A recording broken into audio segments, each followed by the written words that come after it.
Hello বন্ধুরা, এই ভিডিওটা হচ্ছে গতকালকের। প্রতিদিনের মতোই সকালে উঠলাম, উঠে জল খেয়ে নিলাম 2 গ্লাস, তারপর শুরু করলাম কাজ। আর কালকে বানিয়েছিলাম কফি, চা খাইনি, তা একটু কফি আরাম করে বসে খেলাম। খেয়ে দিয়ে তারপর আজকে রান্না করলাম, নিরামিষ ছিল, তাই ভাবছিলাম কি রান্না করব। ডাল করেছি, নিরামিষ সবজি করেছি, আর করব সয়াবিন ভাজা। সয়াবিন ভাজাটা আপনারা নিরামিষ দিনে খেতে ভীষণই ভালো লাগে, আপনারা এটা করে খেতে পারেন। সেটা একদম সোজা বানানো। সয়াবিনটাকে আগে লবণ দিয়ে একটু সিদ্ধ করে নেবেন, তারপর সয়াবিনটাকে কুচি করে কেটে নেবেন।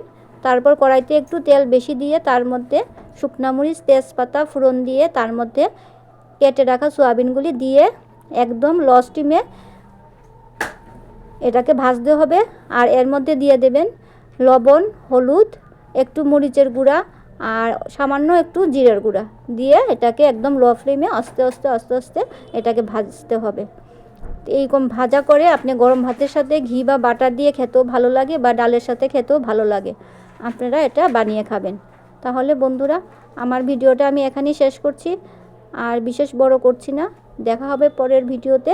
আপনারা সবাই ভালো থাকবেন, আনন্দ থাকবেন। টাটা।